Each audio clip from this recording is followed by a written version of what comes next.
नमस्कार, मी doctor Vinaya Patil hello डॉक्टरच्या या भागात आपल्या सर्वांचं मनपूर्वक स्वागत करते।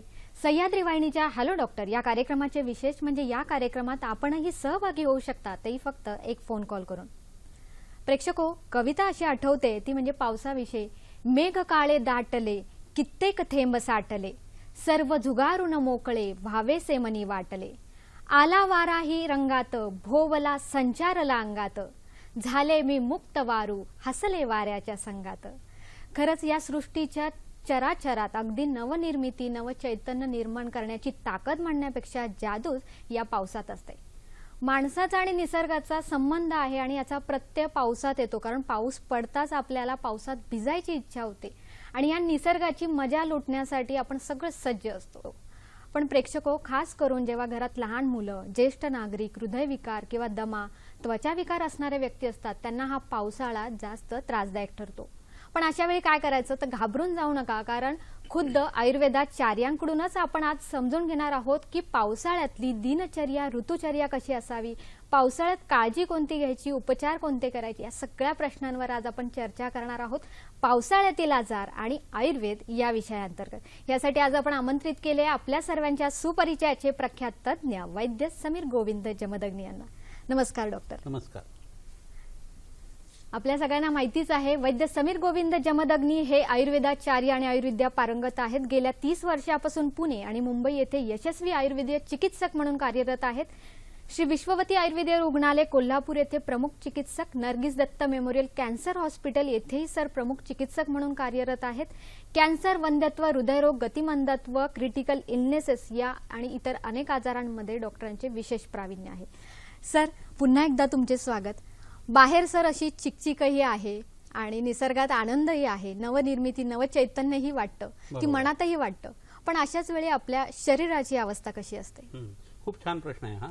कसं आहे, पावसाळा असं म्हटलं की एक गोष्ट लक्षात घ्यायला पाहिजे की पावसाळ्याच्या वेळेला दक्षिणायन जे आहे ते सुरू झालेलं असतं आणि मग वर्षा ऋतू जो आहे तो किंवा शरद ऋतू आणि हेमंत ऋतू जो आहे तो हळूहळू दक्षिणायनामध्ये आपल्या शरीराची ताकद जी आहे ती हळूहळू वाढत जात असते।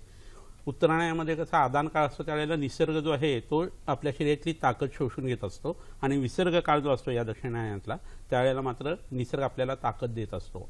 आता ह्या दिवसामध्ये अग्निमान जास्त म्हणजे भूक चांगली लागत नाही, पण तरी सुद्धा थंडावा आल्या कारणाने शरीराला बळ मिळण्याची प्रक्रिया जी ती सुरू झालेली असते। परंतु वात दोषाचा प्रकोप या दिवसामध्ये होत असतो, वात वाढत असतो। तत्र वृक्षो लघु शीतः खरा सूक्ष्म चलोनीला, जे वाताचे गुण सांगितलेले आहेत हे हळूहळू या दिवसामध्ये वाढायला लागतात आणि पित्ताचा क्षय व्हायला लागतो, म्हणजे पित्त शरीरात साचायला लागतं आणि पुढच्या शरद ऋतूमध्ये त्याचा प्रकोप होणार असतो। म्हणजे काही दोषांचा क्षय, काहींचा प्रकोप आणि काहीचा प्रशम असं प्रत्येक ऋतूमध्ये घडत असतं। तर वाताचा प्रकोप आणि पित्ताचा क्षय हे या मध्ये घडत असतं आणि त्यामुळे शरीराची अवस्था जी आहे ती ह्या पद्धती असते, वात वाढलेला आणि पित्त जे आहे ते साचायला सुरुवात झालेली असते। असं आहे सर। या पावसाळ्यात म्हणजे सगळ्यांना आठवतं काय तर बाहेर जाऊन छानपैकी चमचमीत खावं किंवा घरातही बनवून खावं, असं सगळ्यांचे बेत आखलेले असतात। पण मग अशा वेळी दिनचर्या सर कशी असावी? अगदी बरोबर आहे। म्हणजे असं ढगाळ हवा आली आणि पहिला पाऊस असला की बऱ्याच लोकांना जाऊन भिजावं चिंब, मग नंतर घरी आल्यानंतर अंग कोरडं करावं, कपडे बदलावे आणि भजी खावी असं वाटतं। तर आता भजी खावं हे प्रकरण जे आहे ते कसं आहे, इंद्रियांच्या हिशोबाने आहे। तुमच्या आजाराच्या हिशोबाने जर विचार करायला लागला तर भजी खाणं पावसाळ्यामध्ये योग्य नाही आणि अगदी जर खायचं झाली तर मग मुगाच्या डाळीची जी भजी असते ती आणि ओव्याच्या पानाची भजी खावी कांद्याची वगैरे खाण्यापेक्षा, कारण चातुर्मास आता सुरू झालेला असतो आषाढी एकादशीपासून आणि आपल्या इंद्रियांच्यावरती आपलं जर कंट्रोल ठेवायचं असेल तर कांदा लसणासारखे पदार्थ हे टाळायला पाहिजे। तर पान ओवा जो असतो त्याची जी भजी आहे मुगाच्या डाळीची ती माफक खाली म्हणून काही बिघडणार नाही तरण्या लोकांनी। म्हाताऱ्या माणसाने मात्र जपायला पाहिजे, पण होतं असं की म्हाताऱ्या लोकांना ती जास्ती खावी वाटते, तर शक्यतो हे टाळलं जायला पाहिजे। आणि ह्या दिवसामध्ये कसं आहे, पाणी हे कमी प्यायला पाहिजे, उकळून कोमट केलेलं किंवा थंड झालेलं जे पाणी आहे ते चालू शकतं। ह्या दिवसामध्ये थोडासा मध जेवणामध्ये असेल तरी चालू शकतो। सातूचे पदार्थ वगैरे हे घ्यायचे नाहीत। मधुर आम्ल लवण अशा पद्धतीचा आहार जो आहे तो खाणं खूप गरजेचं असतं। बाहेर खूप आंबळ आलेले असेल, मळब आलेले असेल, ढग खूप आलेले असतील तर अग्नीची जास्ती काळजी घ्यायला पाहिजे असं। त्यावेळी थोडंसं आंबट आणि खारट असं जर खाल्लं तर अग्नी जो आहे तो चांगला संदूषित होण्याची शक्यता असते। या दिवसामध्ये शरीर संबंध जो असतो तो 15-15 दिवसातून एकदा असा शास्त्रकारांनी सांगितलेला आहे। खरं म्हणजे वात वाढत असल्या कारणाने ही गोष्ट शक्यतो टाळायलाच हवी।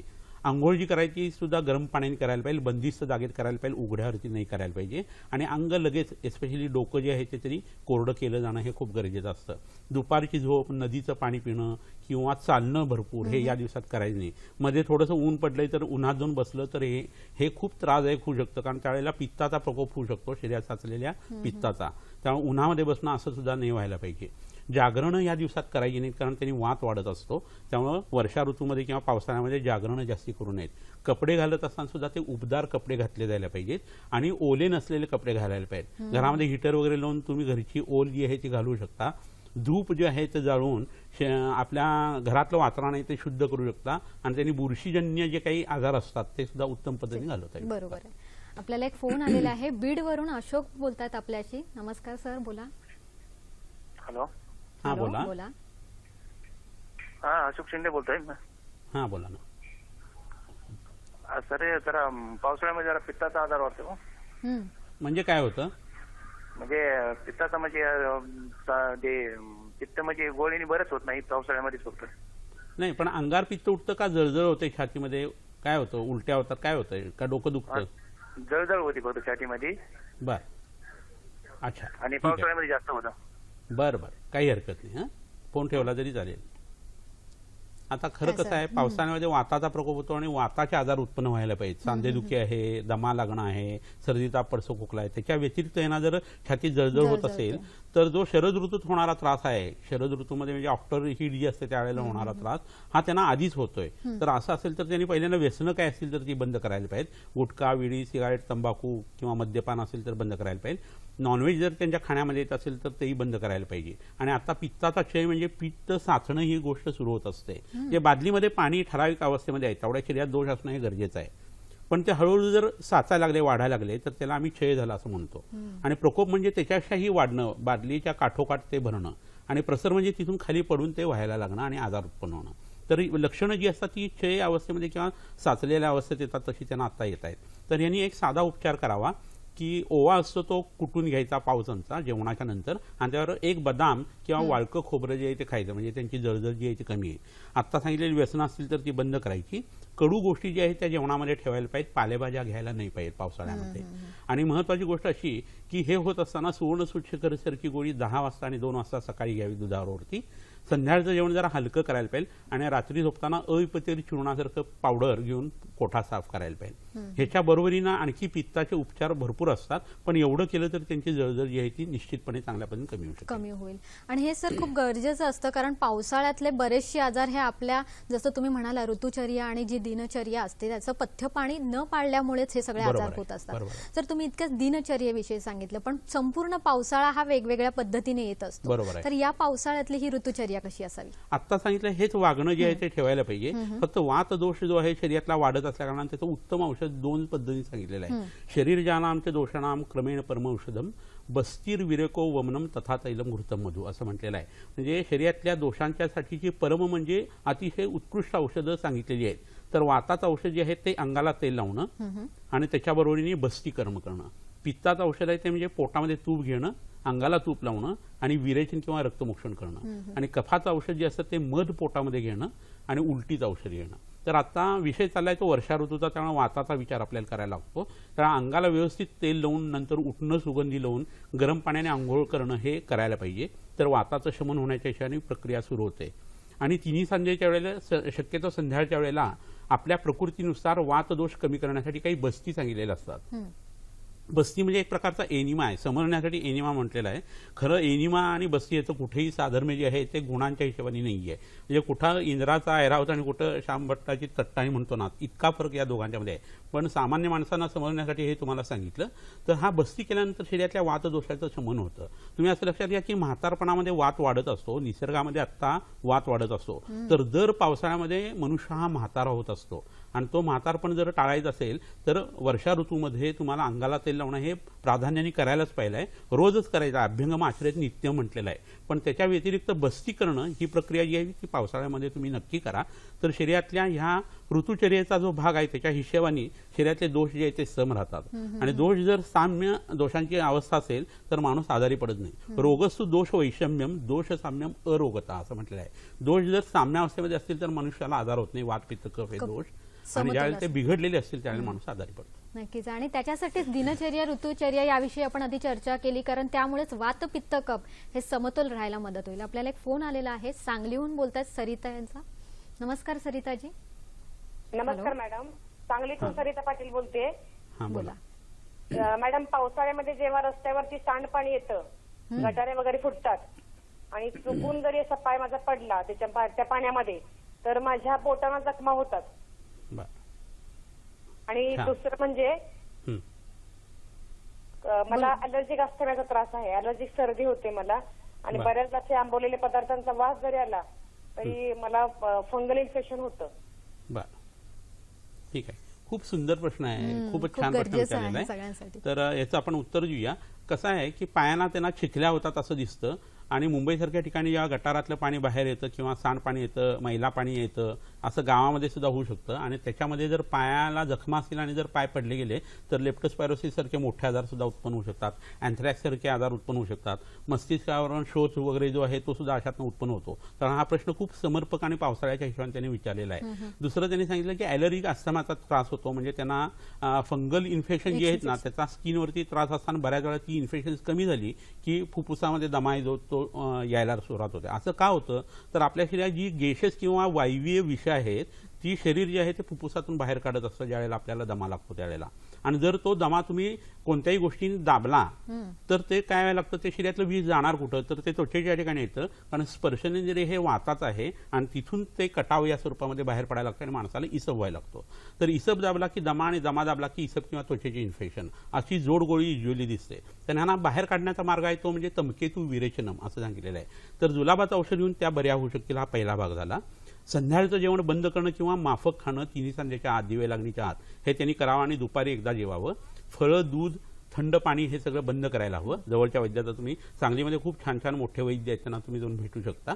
आणि त्याच्या बरोबरीनं पायाला आता तुम्हाला ज्या जखमा होत आहेत किंवा चिखल्या होत आहेत त्याच्यासाठी तुम्ही काय करायला पाहिजे, महामंजिष्ठाची काढा म्हणून औषध आहे ते आणि खदिरारिष्ट हे पोटामध्ये घ्यायला पाहिजे. तिथं लावण्यासाठी म्हणून तुम्ही दोन गोष्टी करू शकता. एक म्हणजे पांढरा किंवा तपकिरी कात जो असतो तो रोज त्या ठिकाणी लावायचा आणि त्याच्याबरोबर संगजिऱ्याची पावडर लावायची. टाल्कम पावडर जी असते ती आणि कात हे एकत्र करून तुम्ही लावायला सुरुवात करा. पायाची शक्यतो काळजी घेत असताना सॉक्स हे वापरायला पाहिजेत रात्री झोपताना. आणि मग पोटामध्ये इतर रक्तशुद्धीकर औषधं जर घेतली तर हा त्रास तुमचा कमी होऊ शकेल. नक्कीच. संगीताताई, तुमच्या प्रश्नाचं उत्तर छान मिळालं. तर आपल्याला अजून एक फोन आलेला आहे, साताऱ्याहून बोलतात सुभाष यांचा फोन आहे. नमस्कार सुभाषजी. हॅलो. Hello sir. हा बोला.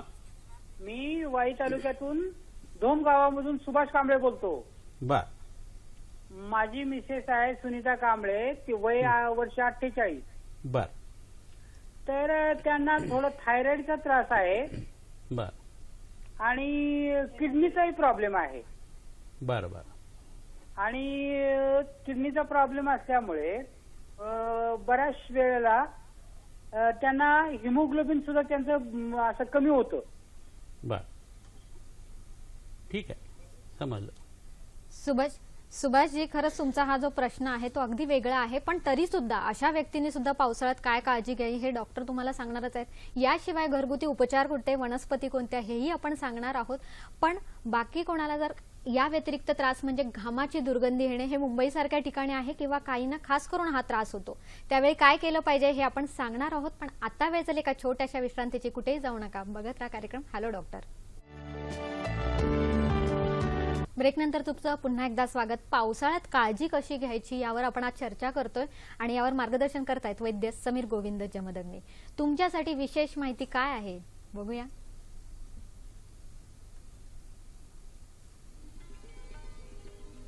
दररोज अंगाला कुळीत म्हणजेच हुलगे याचे पीठ चोळून लावल्यास जास्त घाम येणे, घामाला दुर्गंध येणे कमी होते व वजनही कमी होते. बकुळी व आघाड्याच्या चूर्णाने दात व हिरड्या घासल्यास दातांना कीड लागत नाही, दात काळे पडतही नाही. सर, सुभाष यांचा फोन होता, तर त्यांच्या प्रश्नांना काय उत्तर आता तो प्रश्न खरं पावसाळ्याच्या आजाराशी संबंधित नाही आहे, तरी सुद्धा त्याचा प्रश्न आलेला आहे म्हणून आपण त्यांना सांगूया. तर उज्जाई आणि अनुलोम विलोम असे दोन प्राणायाम त्यांच्या मिसेसनी करायला सुरुवात करायला पाहिजे. आणि गोमूत्र जे असतं गावठी गाईचं मिळालं तर जे खूप चांगलं, ते 2 चमचे आणि त्याच्यामध्ये केळीच्या कालाचा म्हणजे केळीचा खुंट जो असतो त्याचा किसून रस काढायचा, तो 4 चमचे असं 80 पोटी सकाळी त्यांनी घ्यायला सुरुवात करावी. आणि मधुमेह जर नसेल तर ज्वारीची भाकरी आणि गूळ असं त्यांनी फक्त खावं. असं 21 दिवस त्यांनी जर केलं तर त्यांचं क्रिएटिनिन लेवल जी वाढलेली आहे वृक्क खराब झाल्या कारणानं ती नॉर्मल यायला सुरुवात होईल. आणि एवढं करून नंतर जवळच्या वैद्याचा त्यांनी सल्ला घ्यावा, म्हणजे या दोन्ही आजारासाठी उपचार त्यांना लवकरात लवकर करता येईल. क्रिएटिनिनची लेवल एकदा 7च्या पुढे जायला लागली आणि ब्लड युरिया 100च्या पुढे जायला लागला तर मग डायलिसिस करण्याची पाळी येते. त्याच्या आत त्यांनी हा उपचार करावा. वय हे 50च्या आत असल्याकारणे त्यांचा उपचार होऊ शकतो. नक्कीच. सुभाषजी, डॉक्टरांनी जे सांगितलेलं आहे ते तुम्ही नक्कीच लिहून घेतात किंवा इतरही प्रेक्षकांसाठी डॉक्टर जेव्हा तुम्हाला खास उपचार सांगतात तर तेही तुम्ही त्यावेळी लिहून घेऊ शकतात, म्हणजे चुकण्याची काही म्हणजे संधी येत नाही. सर, आपण एवढा व्यवस्थित उपचार सांगतो त्याच्या मागे सुद्धा कारणं आहेत, कारण बरीच आजार असतात आणि त्याच्यानुसार आपल्याला उपचार सांगावा लागतो. आता सर, पावसाळ्यातले आजार हे कोणते हे सांगायची खास गरज नाही, पण या व्यतिरिक्तही दुसरे कुठले महत्त्वाचे? बरोबर. आता कसं आहे, पावसाळ्यातले आजार असं म्हणत असताना कसं होतं, जुना जो ऋतू आहे तो म्हणजे ग्रीष्म ऋतू, त्याच्यामध्ये वात हा साचत असतो आणि वर्षा ऋतू त्याचा प्रकोप होत असतो. तर त्यावेळेस शरीर निस्सार झालेलं असतं, कोरडं झालेलं असतं, उष्णता भरपूर असते, वारं खूप सुटलेलं असतं आणि नंतर मग हा वर्षा ऋतू जो आहे तो सुरू होतो आणि एकदम थंड हवा जी आहे ती व्हायला लागते आणि त्यामुळे वाताचा प्रकोप होतो. तर वाताचा प्रकोप झाल्यानंतर उत्पन्न होणारी जी लक्षणं आहेत ती, आणि ह्या वेळेला अग्नीची असलेली अवस्था म्हणजे जाठराग्नी किंवा भूक ही मंद झालेली असते, त्यातून उत्पन्न होणारे हे आजार आहेत. पावसामध्ये भिजल्या कारणानं सर्दी, ताप, पडसं, खोकला असं होऊ शकतं. पित्त थोडं साचल्या कारणानं काही लोकांना त्याच्यावरती मळमळ यायला लागते. काही लोकांना कसं होतं की यातनं अग्निमांद्यातून उत्पन्न झालेला अतिसार किंवा जुलाब माग लागतो, पावसाळी अतिसार. किंवा काही जणांना ग्रहणी म्हणजे संग्रहणी, कधी शौचालय घट्ट होतं, कधी पातळ होतं, कधी आव पडते असं व्हायला लागतं. काही जणांना मूळव्याधीचा त्रास त्यावेळेला बळा होतो, असं होतं. दूषित पाणी आलेलं असं, आषाढाच्या पहिल्या पावसामध्ये कृमी भरपूर असतात, तर त्यावेळेला आषाढाला कृमी आल्या कारणानं, पाणी खराब झाल्या कारणानं त्यावेळेला पाण्याचा रंग सुद्धा तपकिरीसर असा होतो. आणि धर्मग्रंथामध्ये असं म्हटलेलं आहे की त्यावेळेला नद्या या रजस्वला होतात, जे पाळी आल्यासारखा जसा परिणाम असतो शरीरात स्त्रीच्या तसा नदीचा येतो आणि त्यामुळे त्याचं पाणी खाणं पिणं हे वर्ज्य सांगितलेलं आहे. किंवा निर्मळीचे बी, कथक बी जे आहे ते घालून ते पाणी घ्यायला पाहिजे किंवा उकळून घ्यायला पाहिजे, शुद्ध करून घ्यायला पाहिजे. आणि ते जर घेतलं नाही तर मग जुलाबासारखे त्रास किंवा पोट बिघडण्याचे त्रास जे आहेत ते जास्त होतात. पोटामध्ये कृमी उत्पन्न व्हायला लागतात. लेप्टोस्पायरोसिस सारखा आजार आहे, अँथ्रॅक्स सारखा आजार आहे, मस्तिष्कावरून होत आहे, हे या दिवसात जास्त आढळतात. घाण पाण्याचा परिणाम आणि मातीचा परिणाम म्हणून बऱ्याच लोकांना धनुर्वाताची शक्यता या दिवसात वाढते. तर ह्या गोष्टी ज्या आहेत ना, ह्या लक्षात घेऊन त्याची ट्रीटमेंट करणं हे गरजेचं असतं. हे आजार जास्त आढळून येतात. नक्कीच. म्हणजे कापलं किंवा काही झालं किंवा जखम कुठली झाली तर त्यावर दुर्लक्ष करू नये, चालणार नाही, पटकन उपचार करणं गरजेचं आहे. बरोबर. ही सर आहेत लक्षणं, पण या व्यतिरिक्त कुठली खास लक्षणं आहेत का, जसं बाकीच्यांना डायबिटीज किंवा ज्यांना दमा? बरोबर आहे. आता एखाद्या माणसाला दमा असेल तर मळभ आली, दम्याचे खूप वेगवेगळे प्रकार असतात. काही लोकांना कसं होतं, आपल्या नेटिव्ह प्लेसमध्ये दमा लागत नाही, पण दुसऱ्या देशामध्ये गेल्यानंतर त्यांचा दम जो आहे तो बळावतो आणि मग त्यांच्या गावामध्ये आला की तो दम कमी होतो, असं बऱ्याच वेळा होतं. काही लोकांना थंड पदार्थामुळे दमा जो आहे तो वाढतो, काहींना थंड पदार्थांनी कमी होत असतो. काही जणांना दमट हवा जी असते ती चालते, दमा त्याच्यात लागत नाही, आणि काही जणांना दमट हवेचा त्रास होतो. पण सहसा हा बघता आकाशामध्ये मळभ आली की ह्या लोकांना त्रास जास्ती होतो. कारण आपल्या शरीरातलं आकाश कोणतं आहे तर आपले सायनस जे आहेत, फ्रंटल सायनस आणि मॅक्झिलरी सायनस हे जे आहेत त्याच्यामध्ये पोकळी आहे आणि तिथं आकाश आहे. बाहेर ढग आले की आपल्या शरीरामध्ये त्या पोकळीमध्ये कफ वाढायला लागतो, तो आपल्या शरीरातला ढग आहे. पुरुषोम लोकसमिता जे ब्रह्मांडात आहे तेच पिंडामध्ये आहे आणि त्यामुळे दम लागायला लागतो, कारण पोस्ट नेझल ड्रीप सुरू होते, कफ आहे तो फुफ्फुसावरती पडायला लागतो आणि दमा लागायला लागतो. तर अशा चटकन काय करायचं तर स्वेदन म्हणजे अंगाला शेकणं हे खूप गरजेचं आहे. त्याच्या आधी अंगाला तेल लावलं, तिळाचं तेल आणि शेंदे लावून घालून जर लावलं गेलं तर दम कमी यायला लागतो. संध्याकाळचं जेवण पूर्णतः बंद करायचं आणि माफक प्रमाणात दूध घ्यायचं, सकाळी फक्त एकदा जेवायचं. फळं बंद करायची, इतर वेळेला दूध घ्यायचं नाही, थंड पदार्थ बंद करायचे की दम्याचा त्रास निम्मा कमी होतो. तर हे पावसाळ्यात करणं खूप गरजेचं आहे. मुंबईसारख्या ठिकाणी घाम येणं ही प्रक्रिया एका बाजूला पाऊस असताना सुद्धा सुरू असते. कपडे ओले असतात आणि तेच कपडे जर घातले गेले तर मग धोबी सारखे, गटकर्ण वगैरे सारखे आजार, खरूज वगैरे जी आहे ती या दिवसामध्ये खूप बळावते असं लक्षात येतं. कोकणातल्या बऱ्याचल्या लोकांना संधिवाताचा त्रास असतो किंवा दम्याचा त्रास असतो, तो ह्यावेळेला उफाळून येतो थंडपणामुळे. तर वात रक्त आहे, संधिवात आहे, आमवात आहे, दमा आहे, खोकला आहे, तर हे सगळे त्रास जे आहेत ते ह्या दिवसामध्ये ट्रिगर होत असतात आणि त्याची ट्रीटमेंट जी आहे ती आत्ता आपण बघतोय की ह्या कार्यक्रमामध्ये ती आपण बोलतोय. प्लस तुम्ही दिनचर्या आणि ऋतुचर्या व्यवस्थित पाळली जायला पाहिजे. कारण कसं होतं, जुन्या ऋतूचा जो काय वागण्याचा प्रकार आहे तो आपण एकदम ॲब्रप्टली सोडतो आणि नवीन ऋतूचा धरायला बघतो. तर ह्याला काय म्हणतात, असात्म्य ही रोगा हा स्यू सहसा त्यागशीलनाथ. एकदम एखादी गोष्ट सोडणं आणि दुसरी एकदम धरणं, ह्याच्यामुळे आजार उत्पन्न होतात. पहिली परिचर्या हळूहळू सोडायला पाहिजे आणि दुसरी हळूहळू धरायला पाहिजे, म्हणजे मग हा मधला सांधा आहे तो व्यवस्थित बसतो आणि तेव्हा आपले जे प्रकोप आहेत, बरोबर आहे, वातपित्त कफचं, बरोबर ते कप आपल्याला एक फोन आलेला आहे, सोलापूरहून बोलतायत बसवरावजी. नमस्कार. हॅलो. हॅलो. हा हॅलो. बोला. बोला सर. मॅडम, सर्दी खोकला आणि ताप होतो मॅडम. बर. फक्त पावसाळ्यामध्ये होतं का? 2-4 दिवस चालू सर. बरं बरं. आणि वय किती आहे? व 49 सर. बरं बरं, ठीक आहे, काय हरकत नाही. धन्यवाद. अगदीच पावसाळ्यातला पावसाळ्यात, सगळ्यांना होणारा आजार सर. बरोबर आहे. आता कसं एकमेकाचं इन्फेक्शन एकमेकाला लागण्याची शक्यता असते. 4 चौघात जात असतील तर तोंडावरती रुमाल धरणं हे गरजेचं आहे. एखाद्याला सर्दी ताप खोकला असेल तर त्याने ऑफिसला जाऊ नये, सुट्टी घ्यावी, किंवा ऑफिसला शाळेमध्ये जाणारी मुलं असतात त्यांना विश्रांती द्यावी. तर हा आजार दुसऱ्याला पसरत नाही असं होतं. कारण ह्यावेळेला हवामान जे असतं ना ते 23-24च्या दरम्यान जर राहिलं तर मग या जंतूंचा प्रादुर्भाव जास्त मोठ्या प्रमाणावरती होतो. जंतू हे काही आयुर्वेदाने कारण सांगितले नाही, त्याला व्यंजक हेतू असं आपण म्हणतो. पण आपली बॉडी आपण ससेप्टिबल करून ठेवलेली असते चुकीचं खाणं पिणं आणि वागणं करून. म्हणजे आंबवलेले पदार्थ खाणं, बिस्किट खाणं, ब्रेड खाणं, शौचाला लागलेलं असताना न जाणं, रात्रीचं जागरण, दुपारची झोप, जेवल्यानंतर झोपणं, जेवून आंघोळ करणं, नाना तरा लोक करत असतात आणि त्यामुळे ते जंतू जे आहेत ते आपल्यावरती अटॅक करतात.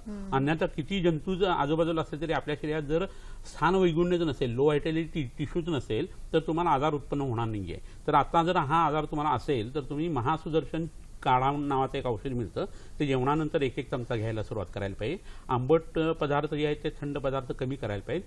त्रिभुवन कीर्तीची एक गोळी मिळते, ती सकाळी आणि संध्याकाळी तुळशीच्या रसाबरोबर तुम्ही 1-1 गोळी घ्या.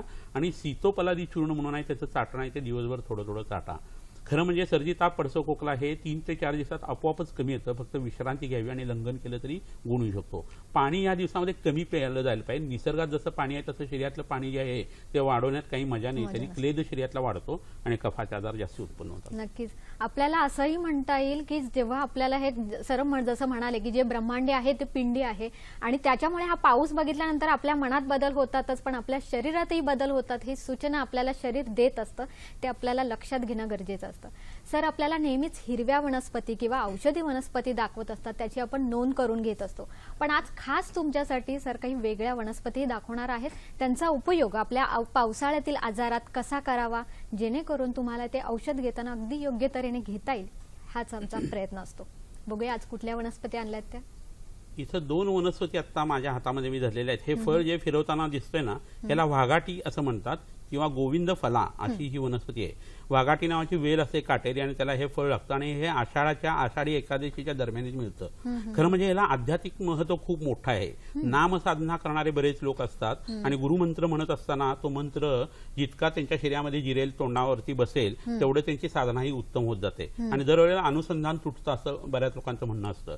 तर परा, पश्चिती, मध्यमा आणि वैखरी अशा 4 वाणी असतात. तर परा वाणीवरती या फळाचं काम आहे आणि त्यामुळे पश्चिती, मध्यमा आणि वैखरी मधनं जो गुरुने दिलेलं नाव आहे ते उत्तम येऊ शकतं. तर आषाढी एकादशीच्या उपवासाला याची चटणी तयार करून खायची असते.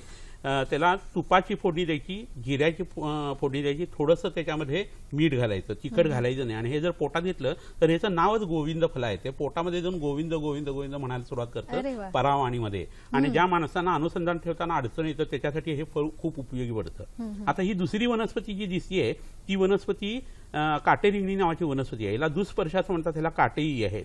आणि बऱ्याच लोकांनी बघितले असेल ह्याच्यामध्ये पांढरा आणि निळा असे 2 प्रकार असतात. महाराष्ट्रामध्ये निळी रिंगणी जी आहे ती मिळते. तर सर्दी ताप पडसं खोकला ह्याच्यासाठी या वनस्पतीचा काढा जो आहे तो घेणं उपयोगी आहे.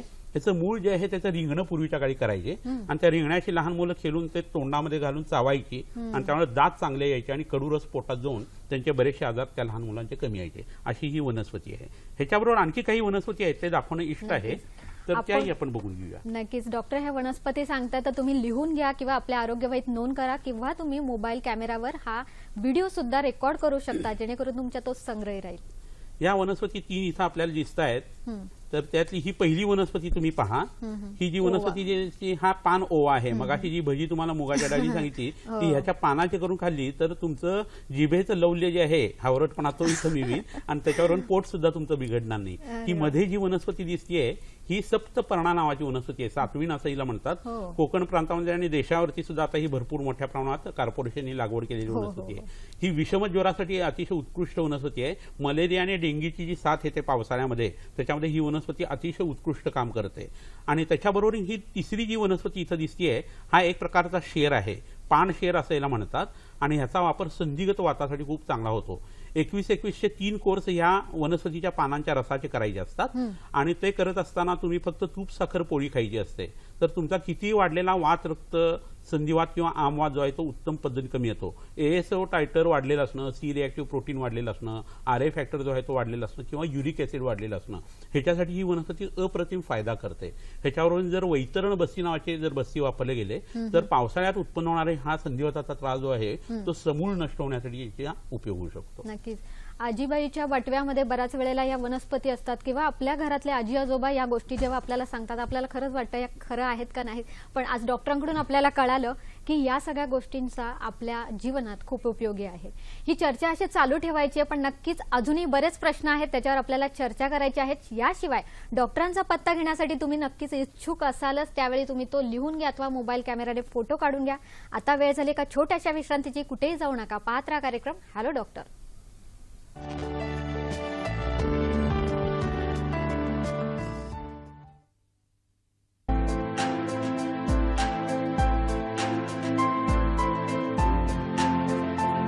ही जी वनस्पती आपण बघतोय त्याला औदुंबर असं संस्कृत नाव आहे आणि उंबर असं मराठी नाव आहे.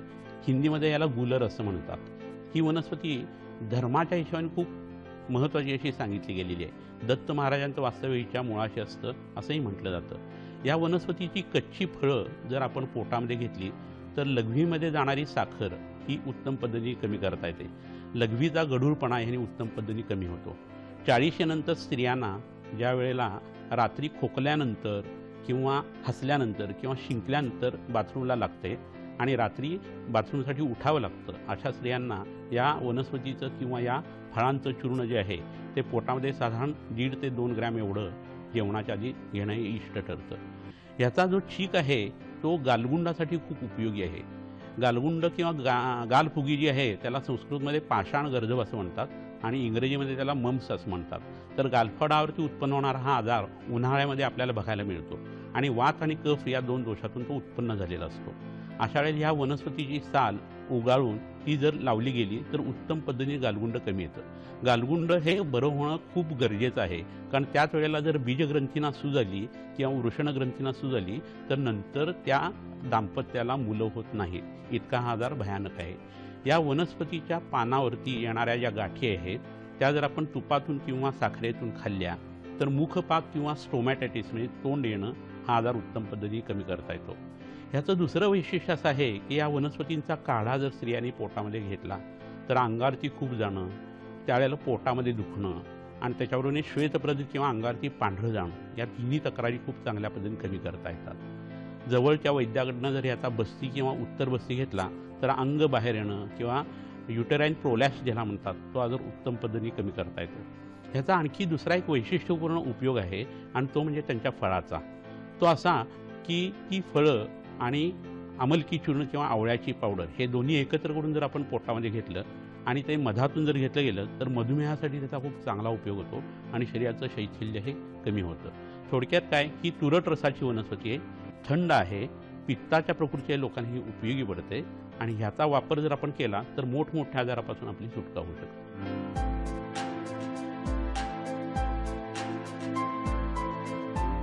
आपल्याला एक फोन आलेला आहे, पुण्याहून बोलतायत, अनिल बोलतायत आपल्याशी. नमस्कार अनिलजी. हॅलो हॅलो बोला. मला मिसेसचा प्रॉब्लेम होता. बोला. आता पावसाळ्यामुळे थोडंसं पाणी खराब येते, बोरिंगचं पाणी वापरतो आम्ही. तेव्हापासून केस खूप गळायला लागलेत आणि वजन खूप कमी झाले, असं अशक्तपणा आल्यासारखं वाटतं. वय किती आहे त्यांचं? वय आहे आता 27 वर्ष. बरं बरं. आणि वजन पहिल्यापासून कमी व्हायला लागले का पावसाळ्यात आत्ताच कमी व्हायला लागले? नाही, आता वजन पहिल्यापासून कमी आहे, पण आता पावसाळ्या जेव्हापासून चालू झाला तेव्हापासून केस खूप गळतात आहे आणि अशक्तपणा खूप आहे. भूक नाही लागत आहे. भूक नाही लागत आहे. इतर पाळीचा वगैरे त्रास? हा सर, पाळीचा त्रास काही होतो का? मासिक पाळीचा काही त्रास होतो का? बरं बरं. मासिक पाळीचा त्रास होत नाही आणि पाळीचा वगैरे काही त्रास नाहीये. बरं. जुलाब वगैरे काय झालेत? जुला वगैरे काही नाही झालेलं. बरं बरं, ठीक आहे, काही हरकत नाही. प्रश्न समजला, ठेवला तरी चालेल फोन. कसं आहे, आता वय 27 वर्षात असताना इतके त्रास त्यांना खरं म्हणजे व्हायला नाही पाहिजे.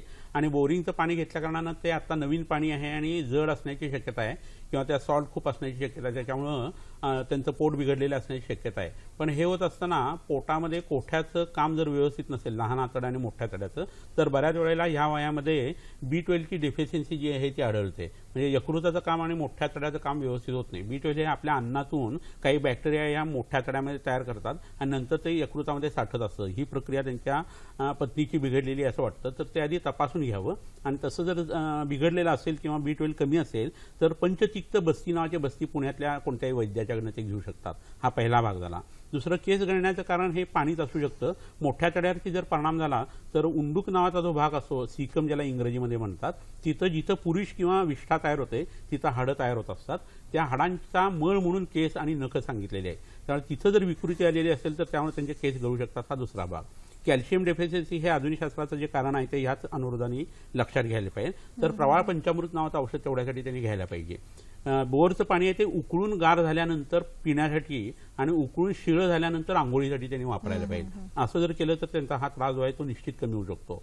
आणि हे होत असताना त्यांनी अंगाला तेल लावणं आणि काही योग्य पद्धतीची फळं जी आहेत ती पावसाळा संपल्यानंतर जेवणामध्ये किंवा जेवणाच्या नंतर ठेवणं हे खूप गरजेचं आहे. त्यामध्ये पपया, तोतापुरी आंबा असतो तो, खजूर, अंजीर आणि डाळिंब याचा वापर ते करू शकतील. नक्कीच.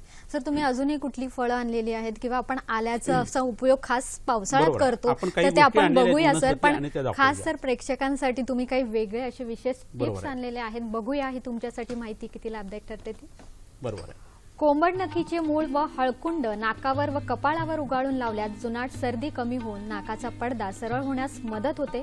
रोज सकाळी 20 ml माक्याचा ताजा रस घेतल्याने यकृताची सूज जातेच, रक्तदाब कमी होतो व केसांच्या सर्व तक्रारी नाहीशा होतात. नक्कीच डॉक्टरने आपल्यासाठी काय काय आणलेलं आहे, कारण आपल्याला सर्दी झाली की बरीच फळं आठवतात आणि घेऊ नये असंही वाटतात. बघूया आज काय. तर आता हे दोन गोष्टी इथं समोर मी धरलेल्या आहेत. त्यातली ही जी उजव्या हातातली जी वनस्पती तुम्हाला सगळ्यांना माहिती आहे, हे डाळिंब आहे. डाळिंबाचा वापर जो आहे तो पावसाळ्यामध्ये पोटाच्या आजारासाठी खूप चांगला करता येतो. डाळिंब सोलून घ्यायचा आणि त्याचा रस जो आहे तो पोटामध्ये, लहान मुलं असतील तर जरासा गरम करून द्यायचा. मोठ्या माणसाने तसाच घेतला तरी काही हरकत नाही. साधारण 4 चमचे सकाळी आणि 4 चमचे संध्याकाळी. जेवण करताना मध्ये घ्यायचा, म्हणजे थोडंसं जेवायचं, मध्ये तो रस घ्यायचा आणि पुढचं जेवण करायचं. ह्याला समानकाळी औषध देणं असं म्हणतात आयुर्वेदामध्ये. तर पोटाच्या अनेक आजारासाठी हा उपयोगी पडतो. दाढीमाशक चूर्ण नावाचं एक औषध आहे, ते पोटाच्या सर्व आजारासाठी पावसाळ्यामध्ये वापरावं. ते मिळालं नाही तर कपित्थाष्टक चूर्ण म्हणून आहे, कवठापासून बनवलेलं, ते तरी वापरावं.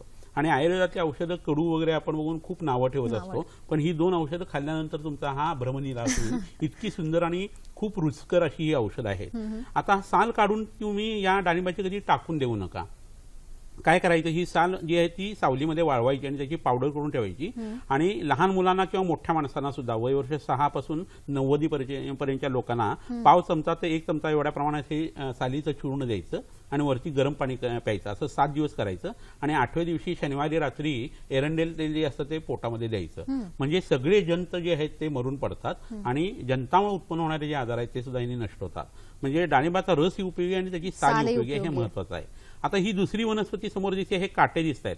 हे मी तिरपळ धरून उदाहरण दाखवतो तर तुम्हाला लक्षात येईल की हे उंचवटे चेहऱ्यावरती जसे आपल्या पिंपल्स येतात तसे दिसत आहेत. पहा, शाल्मली कंटक काटेसावरीचं हे झाड आहे आणि त्याचे हे काटे आहेत. तर आपल्या चेहऱ्याला जेव्हा पिंपल्स येतात, पावसाळ्याचे खूप येतात आणि रक्त बिघडायला सुरुवात झालेली असते कारण पित्त साचत असतं, अशा वेळेला हा काटा काढायचा आणि तो साहण्यावरती उगाळायचा, साहण्याच्या उलट्या बाजूला. मागची बाजू आहे ती आपण आपल्यासाठी वापरावी, सुलटी बाजू जी आहे ती देवासाठी चंदन उगाळायला वापरावी. तर हे उगाळून जर चेहऱ्याला लावलं गेलं तर पिंपल्स येणं थांबतं. तिथला रंग जो आहे तो पुन्हा पहिल्यासारखा होतो, खड्डा पडत नाही आणि त्याच्यावरून त्याच्यातलं पू होण्याची प्रक्रिया सुद्धा नष्ट होते. असं उत्कृष्ट औषध आहे आणि हे पावसाळ्यामध्ये ज्या लोकांना पिंपल्सचा त्रास होतो त्या लोकांना हे वापरणं इष्ट आहे. नक्कीच.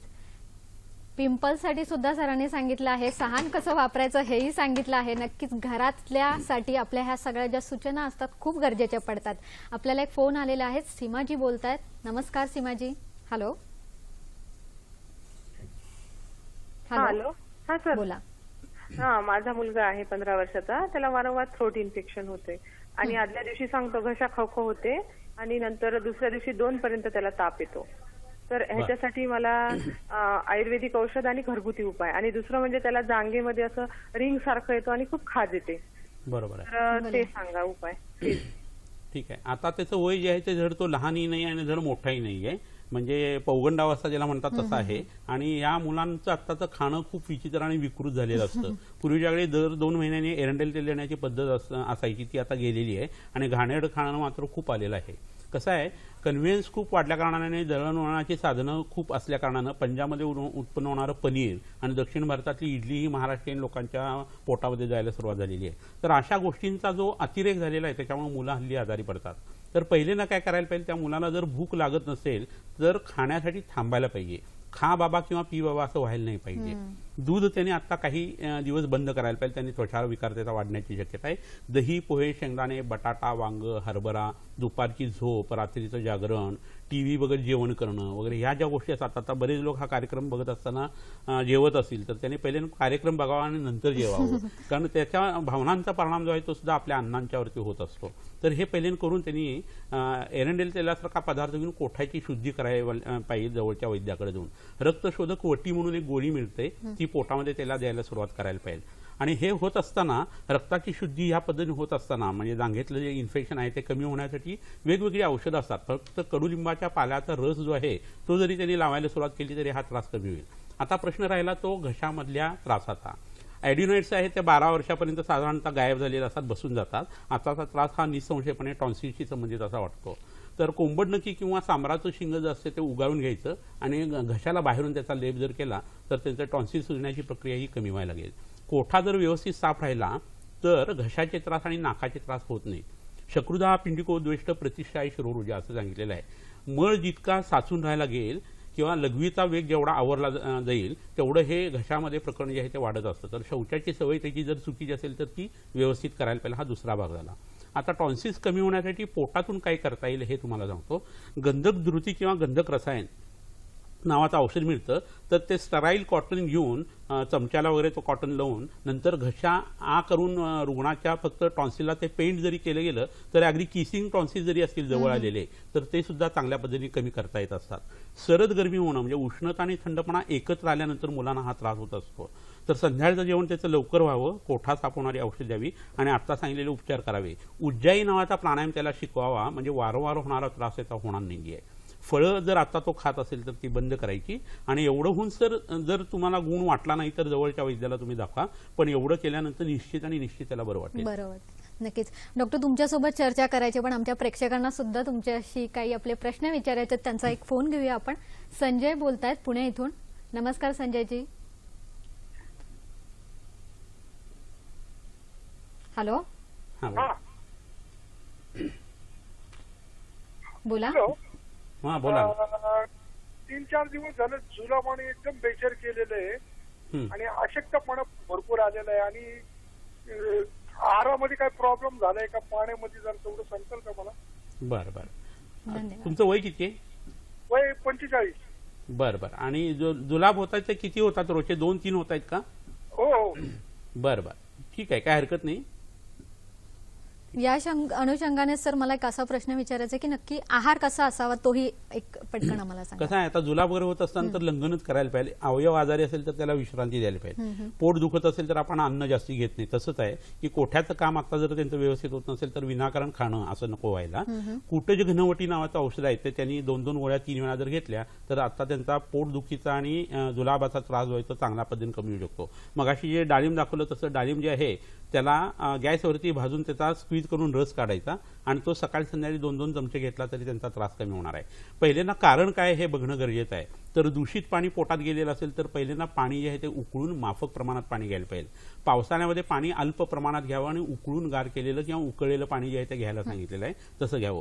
पोट जे आहे ते शेकून घ्यावं, म्हणजे पोटातला गारवा जो आहे तो कमी व्हायला लागेल.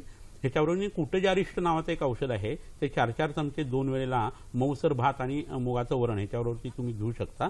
तेही तुम्ही घेतलं तर काय हरकत नाही. कपित्ताष्टक चूर्ण म्हणून मगाशी सांगितलेली गोष्ट जी आहे तीही तुम्हाला वापरता येईल. तर ह्या गोष्टींचा वापर करण्याच्या आधी पहिल्यांदा दिनचर्या ऋतुचर्या मगाशी जी सांगितली ती तुम्ही पाळायला सुरुवात करा. आणि कोठ्याला विश्रांती द्या, म्हणजे 2 ते 3 दिवसात तुमचा हा आजार कमी येईल. नक्कीच सर, अजूनही प्रश्नांची आपल्याला चर्चा करायचीच आहे, पण आता वेळ झाली एका छोट्याशा विश्रांतीची, कारण या विश्रांतीनंतर आपल्याला बऱ्याच गोष्टी डॉक्टरांकडून जाणून घ्यायच्या आहेत. पण या विश्रांतीनंतर आपण बघणार आहोत उद्याच्या आपल्या हॅलो डॉक्टरच्या कार्यक्रमाचा विषय.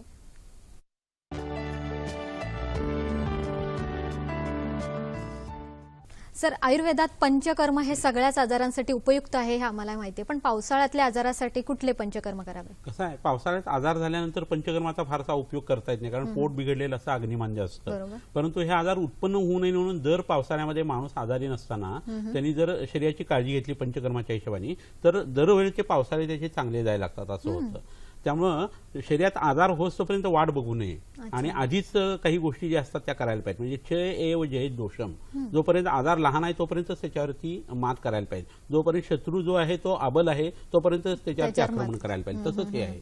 आणि ते लक्षात घेता वाताचा क्षय होण्याची अवस्था जी आहे ती ग्रीष्म ऋतूमध्ये असते त्यावेळेला, आणि ज्या वेळेला माणूस वर्षा ऋतूची परिचर्या पाळत असतो त्यावेळेला पंचकर्मातला बस्ती नावाचा जो भाग आहे तो खूप उपयोगी पडतो. तर दशमूळ आहेत त्यांचा काढा आणि तिळाचं तेल किंवा धानवंतर तेल असं प्रकृतीनुसार योग्य अशी जी तेलं आहेत किंवा काढे आहेत ते बस्ती दिले जातात. आणि ते जर बस्ती दिले गेले तर माणूस जो आहे तो वाताचा प्रकोप न झाल्या कारणानं आजारी पडत नाही, ही पहिली गोष्ट. आणि वाताचं शमन झालं की अस्थिधातूचं संवर्धन चांगलं होतं आणि म्हातार पण लवकर येत नाही, कारण दर पावसाळ्यामध्ये माणूस हा म्हातारा होत असतो. हे जर लक्षात घेतलं तर तुम्ही वर्षा ऋतूमधला पंचकर्माचा भाग आहे तो लक्षात घ्यायला पाहिजे. त्याच्यावरून अंगाला तेल लावणं हे सुद्धा तितकंच महत्वाचं आहे. बरोबर आहे. म्हणजे आपण सर्व्हिसिंग करतो त्याप्रमाणे आपल्या शरीराची सुद्धा झीज आपण भरून काढली पाहिजे. सर, पाऊस पडतो आणि त्यामुळे आपल्या आजार होतात, शरीरावर परिणाम होतात, पण असंच मनावरही परिणाम होतात? नक्की होतो. कसं आहे, वाताचे गुणधर्म सांगत असताना असं सांगितलंय, वायुस्तंत्र यंत्रधरा प्रवर्तक चेष्टानाम उच्चवचानाम नियंता प्रणेताच्या मनसा, म्हणजे मनावरती कंट्रोल करणारी जी ताकद आहे ती ही आहे. आणि म्हणून योग चित्तवृत्ती निरोधा याच्यामध्ये श्वासावरचं जे गणित आहे ते व्यवस्थित जर पाळलं गेलं आणि साधना जर श्वासावरती व्हायला लागली तर माणसाची उत्क्रांती होते. माणूस या साधक अवस्थेतून योगी अवस्थेमध्ये जाऊ शकतो आणि नंतर सद्गुरू या अवस्थेला प्राप्त होऊ शकतो. तर मनाचा आणि पावसाळ्याचा खूप जवळचा संबंध आहे. वात दोष वाढल्यानंतर मन जे आहे ते चंचल होण्याची प्रक्रिया जी आहे ती ह्या दिवसामध्ये होते. खाणं पिणं जर चुकीचं असेल आणि त्यावेळेला लसणासारखे पदार्थ, कोबीसारखे पदार्थ, मद्यासारखे पदार्थ, मांसाहार किंवा कांदा हे जास्ती जर व्हायला लागलं तर मग त्याचा त्रास खूप होतो. असं म्हटलं जातं की चातुर्मासामध्ये 4 दिवस 4 महिने देव झोपलेला असतो. खरं तो झोपला तर सगळ्यांचं सगळं संपेल, परंतु आपल्या शरीरातली जी सुप्त जीवनशक्ती आहे तिचा विकास जो आहे तो ह्या काळामध्ये जो आहे ना त्याच्यावरती घाला पडल्यासारखं होत असतं. म्हणून हे रज आणि तम वाढवणारे जे पदार्थ आहेत हे कमीत कमी खायला पाहिजे. माणसाने सात्विक राहायला पाहिजे, एवढ्यासाठी चातुर्मासाची योजना केली गेलेली आहे. तर त्यामुळे मनाचा आणि पावसाळ्याचा खूप जवळचा संबंध आहे. थोडी दिवस पावसाळा आपल्याला बरा वाटतो आणि नंतर उदास वाटायला लागतं. त्याचं कारण याच्या मागे हेच आहे. तर शरीरातलं अग्निमांद्य जे आहे ते दुरुस्त करायला पाहिजे. त्याच्याबरोबरीनं राजस आणि तामस आहार हा टाळायला पाहिजे. तर मन जे आहे ते प्रसन्न होऊ शकतं आणि प्रसन्न मनामध्ये आणि एकाग्र मनामध्ये खूप मोठी ताकद असते. आहारातही ती ताकद आहे आणि म्हणूनच आपण म्हणतो की जसं आहार घेणार तसं त्या व्यक्तीचं मन होत राहतं. बरोबर आहे. नक्कीच सर, या गोष्टींची आपण चर्चा करतोच आहे, पण खास स्त्रियांसाठी ज्या बाळंतीण झालेल्या आहेत, बाळंतीण यांच्यासाठी किंवा वृद्ध स्त्रियांसाठी पावसाळ्यात खास कुठली काळजी घ्यायची? कसं होतं, वृद्ध अवस्थेमध्ये कसं होतं, तरुण वय हे बालवय जे असतं ते कफाचं असतं साधारण 16 वर्षापर्यंत. नंतर पित्ताचा काळ सुरू होतो साधारण 50 पर्यंत आणि त्याच्यानंतर वाताचा काळ सुरू होतो. व्यवहारात जो वात म्हणजे फोपसेपणा आहे तो इथं अर्थ नाही आहे. वात म्हणजे वृक्ष अशी चल अशा पद्धतीची गोष्ट जी आहे, सूक्ष्म गोष्ट आहे ती शरीरात वाढणं आहे. त्यामुळे म्हातारपण हे वाताचं आयुर्वेदन धरलेलं आहे. बाळंतीण झालेल्या स्त्रीच्या शरीरामध्ये धातुक्षय खूप झालेला असतो. एक नवीन शरीर तिने फॉर्म केलेलं असतं, त्याला जन्म दिलेला असतो. तर तिच्या शरीरात अनेक गोष्टींची डेफिशियन्सी होते किंवा कमतरता असते आणि धातुक्षय झाल्यानंतर सुद्धा वात प्रकोप होतो असं आयुर्वेदाने म्हटलेलं आहे. धातू म्हणजे शरीरातले रसरक्त मांसमेद अस्थि मज्जा शुक्र हे धातू. त्यावेळेला जे गेलेलं रक्त आहे, त्यावेळेला झालेलं सीझरचं ऑपरेशन आहे, त्याचा परिणाम तिच्या शरीरावरती आलेला असतो. तर ह्या बाळंतीण स्त्रियांनी जरी त्यांचं सीझर झालेलं असलं तरी लेअर टू लेअर व्यवस्थित सुचर जर झालेलं असेल आणि जखम भरून आलेली असेल तर शेकडी ही आयुर्वेदाच्या हिशोबाने करायलाच पाहिजे. कारण वात हा शीत गुणाचा आहे तर तुम्ही शेकल्यानंतर त्याला बरं वाटणार आहे. वात हा वृक्ष गुणाचा असेल तर अंगाला तेल लावल्यानंतर बरं. हे आयुर्वेदिक लॉजिक आहे. आयुर्वेदाची परिभाषा न समजता आयुर्वेदाला कोणी नावं ठेवू नयेत. तर हे तुम्ही करून बघा की तुमच्यात पडलेला चांगला फरक हा तुम्हाला दिसेल. आणि ह्या पद्धतीने वागणं बाळंतिणीने हे गरजेचं आहे. तसंच वृद्ध स्त्रियांनी सुद्धा बस्ती आणि अंगाला तेल लावणं याचा वापर करायला पाहिजे. फरसाणसारखे पदार्थ, चिरमुऱ्यासारखे पदार्थ लोकांना खूप आवडतात. या दिवसात ह्या हवे ते खावे वाटतात, पण त्याच्यामध्ये फक्त जिव्हालव्य किंवा बहुभुजत्व आहे. बहुभुज हा शब्द संस्कृत शब्द आहे आणि त्याला हवरटपणा असं मराठीमध्ये म्हणता येतं. तर ह्या गोष्टी तुम्ही टाळायला पाहिजेत, कारण त्यांनी शरीरात वात प्रकोप होतो, तात्पुरतं तुम्हाला बरं वाटेल. याच्यातून पित्त वाढतं आणि ऑक्टोबर महिन्यामध्ये बऱ्याच लोकांना याच्यात ब्रेन हिमरेज होतं किंवा हार्ट अटॅक येतो. म्हणजे प्रेक्षको असं म्हणता येईल की अन्न हे आपल्या पोटाच्या भुकेसाठी आहे, चवीसाठी नाही आहे. या पावसाळ्यात बऱ्याच गोष्टींवर आपल्याला संयम ठेवायची सुद्धा गरज आहे. डॉक्टर, आपण आंघोळीविषयी तुम्ही सांगितलंच मगाशी, पण तरी आंघोळ कुठल्या पाण्याने करावी? कसं आहे, खरं सिद्ध जल जे आहे ते वापरणं कधी चांगलं. सुगंधी पाणी असेल तर चांगलं, पण त्यात अत्तर वगैरे टाकून ते सुगंधी करू नये. फुलं टाकून ते केलं तर चालू शकेल. सुगंधी उठणी ह्या दिवसात अंगाला लावायला पाहिजे. आणि सरसा नियम असा आहे की गार पाण्याने आंघोळ करत असताना शक्यतो उघड्यावरती व्हायला पाहिजे आणि गरम पाण्याने करत असताना बंदिस्त जागेत व्हायला पाहिजे. हे नेहमीचं तत्व आहे. परंतु पावसाळ्यामध्ये आंघोळ ही बंदिस्त जागेतच व्हायला पाहिजे आणि गरम पाण्याने व्हायला पाहिजे. डोकं जे आहे ते डोक्यावरनं आंघोळ करणं हे योग्य आहे, पण डोक्यावरती कोमट किंवा गार पाणी घेणं इष्ट असतं. पहिले डोकं भिजवणं आणि नंतर शरीरावरती पाणी टाकणं हे गरजेचं आहे. आणि बाथरूममध्ये बाहेर येत असताना अंग कोरडं करून नंतर बाहेर यायला पाहिजे, कारण बाहेरच्या हवामानातला जो थंडावा आहे तो अंगाला एकदम बाधू शकतो. एस्पेशली लहान मुलांच्या बाबतीत काळजी घेणं खूप गरजेचं असतं. ह्याच्या आधी तुम्ही अंगाला तिळाचं किंवा तुमच्या प्रकृतीला योग्य असं तेल लावावं. तेल लावून नंतर उठणं लावावं. उठणं लावून नंतर गरम पाण्याने आंघोळ करावी आणि शरीर कोरडं करून बाहेर यावं. नंतर उबदार कपडे जे आहेत ते घालायला पाहिजेत. थंडी जर वाजत असेल तर स्वेटरसारखा भाग जो आहे तोही तुम्ही वापरू शकता. तर ह्या स्नानाचा तुम्हाला अग्निसंरक्षणासाठी आणि मन प्रसन्न राहण्यासाठी उपयोग होऊ शकतो. नक्कीच.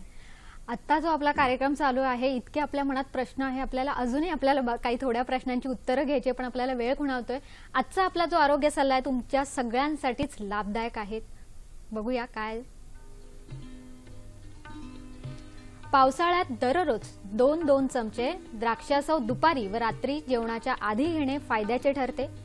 पंचकोलासव दोन्ही जेवणानंतर 2-2 चमचे घेतल्यास पावसाळ्यात होणारे बरेच आजार टळतात. पावसाळ्यात उकळून कोमट केलेले पाणीच प्यावे. पावसाळ्यात व्यायाम शक्यतो टाळावा. योगासने, प्राणायाम चालते. आमचा कार्यक्रम तुम्हाला कसा वाटला हेही आम्ही जाणण्यास इच्छुक आहोतच. याशिवाय या कार्यक्रमात सहभागी होण्यासाठी डॉक्टरांसाठी सुद्धा हा खास आमचा पत्ता. निर्माती हॅलो डॉक्टर, दूरदर्शन केंद्र, Worli, Mumbai 400030. Hello doctor DDK Mumbai @gmail.com इथे तुम्ही तुमचे प्रश्न पुढील कार्यक्रमाचे पाठवू शकता, ज्याची उत्तरं पुढील कार्यक्रमात मिळतील. facebook.com/ddsahyadri.in इथे तुम्ही आम्हाला फॉलो करू शकतात. याशिवाय youtube.com/user/ddsahyadri इथे तुम्ही आमचे सर्व कार्यक्रम बघू शकतात. डॉक्टर, इतकी चर्चा चालू आहे तरी काही प्रश्न असे मनात आहेत की तुम्ही सांगितलं की अंघोळ कुठल्या पाण्याने करावी किंवा उबदार कपडे घालावेत, पण याशिवाय खास कुठली काळजी घ्यावी सर्वांनी? कसं आहे, या दिवसामध्ये मधुर आम्ल लवण अशा पद्धतीचा आहार जो आहे तो पाहिजे, तो लघु आणि स्निग्ध अशा पद्धतीचा असायला पाहिजे, पचायला हलका असायला पाहिजे. नक्कीच. आणि सर, केसांसाठी आपण म्हणू शकतो किंवा त्वचा विकार जे होतात त्याच्यासाठी तुम्ही सांगितलं तेल लावणं हे खूप गरजेचं आहे, ते सगळ्याच वेळी सांगतात तुम्ही सर, आणि त्याचा उपयोग करणं हे खूप गरजेचं आहे. तर त्या संबंधी अजून काही सांगाल का? कसं आहे, त्वचारोग ह्या काळामध्ये पावसाळ्यात खूप वाढू शकतात. करंज तेल किंवा निंब तेल जे आहे ते जे आहे ते अंगाला लावणं किंवा त्वचारोग आहेत त्या ठिकाणी लावणं खूप इष्ट असतं. आणि पोटामध्ये रक्तशुद्धी करणारी औषधं कोणतीही चालू शकतात. महामंजिष्ठ अधिकारी त्यासाठी वापरता येतो. पावसाळ्यात सर खास म्हणजे एवढे आजार वाढत आहेत आणि खास आपण जेव्हा चिकित्सा आणि उपचार म्हणजे आयुर्वेदाचं आपण असं म्हणू शकतो की आयुर्वेदाचं तेच एक तंत्र आहे की आजाराचं मूळ शोधून काढून त्याला उपचार करणं. नुसतं लक्षणं काय याच्यावर उपचार दिले जात नाही. तर यासाठी तुम्ही काय सांगाल? कसं आहे, या दिवसामध्ये मैथून कर्म किंवा शरीर संबंध हा कमी ठेवायला पाहिजे. आंघोळ जी आहे ती गरम पाण्याने व्हायला पाहिजे. पाणी उकळून गार केलेलं घ्यायला पाहिजे. अन्न माफक घ्यायला पाहिजे. बस्ती चिकित्सा करायला पाहिजे. नक्कीच सर. मन आणि पावसाळ्याचा तुम्ही संबंध सांगितलाच, पण या व्यतिरिक्तही सर असे प्रश्न आहेत की आमच्या प्रेक्षकांनी विचारले. माझ्या मनातल्या प्रश्नांचीही थोडीशी शांती झाली, तरी काही प्रश्न असे येतात जे मला तुम्हाला विचारायचे. अगदी काही तुम्ही थोडक्यात त्याची उत्तरं दिली तर सर बरं होईल. सर, पावसाळ्यात व्यायाम करू नये असं तुम्ही सांगितलं. बरोबर आहे. योगासनं करावीत, प्राणायाम करावेत, इतर व्यायाम करू नयेत. या व्यतिरिक्त सर तुम्ही म्हणाला पावसाळ्यात माणूस म्हातारा होतो, तर त्याविषयी? बरोबर. शरीरामध्ये वातदोष वाढला की माणूस जो आहे तो त्याचं आयुष्य जे आहे ते क्षीण व्हायला सुरुवात होते. वाताचं शमन करण्यासाठी या दिवसात प्रयत्न करायला पाहिजे, अन्यथा दर पावसाळ्यात माणूस म्हातारा होतो. पावसाळ्यात सर कोणते पंचकर्म करावे? पावसाळ्यामध्ये बस्ती चिकित्सा करणं आणि त्याच्याबरोबर स्नेहन आणि स्वेदन करणं हे गरजेचं आहे. बरोबर आहे. सर, पुढच्या ऋतूच्या हिशोबाने या पावसाळ्यात कुठले उपचार करणं गरजेचं आहे? पावसाळ्याच्या नंतर येणारा शरद ऋतू आहे, त्याच्यात पित्ताचा प्रकोप होतो. पित्त साठण्याची प्रक्रिया आता पावसाळ्यात होते आणि त्या हिशोबाने मधुर रसात्मक अन्न घेणं आणि कोठा साफ होईल असं मनुकांसारखं फळ जे आहे ते जेवणात ठेवायला पाहिजे. नक्कीच. या प्रश्नांची डॉक्टरांनी आपल्याला उत्तरं दिली ती लक्षात घेण्यासारखीच आहेत, कारण आपण नेहमीच बाहेर जातो आणि चमचमीत खातो, तर कुठेतरी आपल्याला तो लगाम द्यायला पाहिजे, कारण तेव्हाच आपल्याला खुणावत असतात ते आजार, पण त्या आजारांकडे लक्ष द्यायची गरज असते. सर, आपण इतकी चर्चा करतोय तरीही आमच्या सगळ्या प्रेक्षकांसाठी ज्यांना हृदयरोग आहे किंवा दम्यासारखे त्रास आहे यांना एक थोडक्यात तुम्ही काय सल्ला द्याल? कसं आहे, या दिवसामध्ये पाचक नावाची जी प्रक्रिया ती करावी. जिरे, मिरे, आलं, लिंबू, खडी साखर आणि त्याच्यावरून शेंदे लोण हे एकत्र करून जर घरी ठेवलं आणि जेवणाच्या आधी किंवा नंतर ते घेतलं एक चमचा, तर बरेचसे आजार होत नाही. जागरण करू नये, दुपारी झोपू नये, नदीचं पाणी पिणं, खूप चालणं ह्या गोष्टी टाळायला पाहिजेत. अन्न माफक खायला पाहिजे. संध्याकाळी दिवे लागणीच्या आत जेवण व्हायला पाहिजे आणि व्यायाम जर करायचा झाला तर प्राणायामाच्या स्वरूपात किंवा योगासनाच्या स्वरूपात व्हायला पाहिजे. नक्कीच. सावन बरसे तरसे दिल, क्यों ना निकले घर से दिल. खरंच हे गाणं जे आता माझ्या मनात गाते तसं तुमच्याही मनात वेगवेगळी गाणी गायला लागली असतील. आणि हा पाऊसच असा आहे जिथे लहानांपासून मोठ्यांपर्यंत सगळ्यांना भिजायची खूप इच्छा होते. हे मन आहे आणि जे आपलं निसर्ग आहे त्यांचा एक संबंध असतो आणि तोच आपण व्यक्त करत असतो. या पावसाळ्यात या सगळ्या गोष्टी आपल्याला अनुभवायच्या आहेत, मजा लुटायच्या आहेत. पण डॉक्टरांनी आपल्याला इतक्या छान सांगितलं की आयुर्वेदावर किंवा आयुर्वेदाच्या मदतीने तुम्ही हा पावसाळा कसा एन्जॉय करू शकतात. या उपचारांचा जर तुम्ही उपयोग केला तर नक्कीच या पावसाळ्यात मनसोक्तपणे, स्वच्छंदपणे तुम्ही तुमच्या मनातली गाणी गाऊ शकतात आणि अगदी मोठ्याने. प्रेक्षको, आपण डॉक्टरांचे आभार मानूया. सर, तुम्ही आमच्यासाठी इतक्यात वेळात वेळ काढून आणले, आमच्या प्रेक्षकांना सुद्धा सविस्तर उत्तरे दिली, त्याबद्दल आपले मी आभार मानते.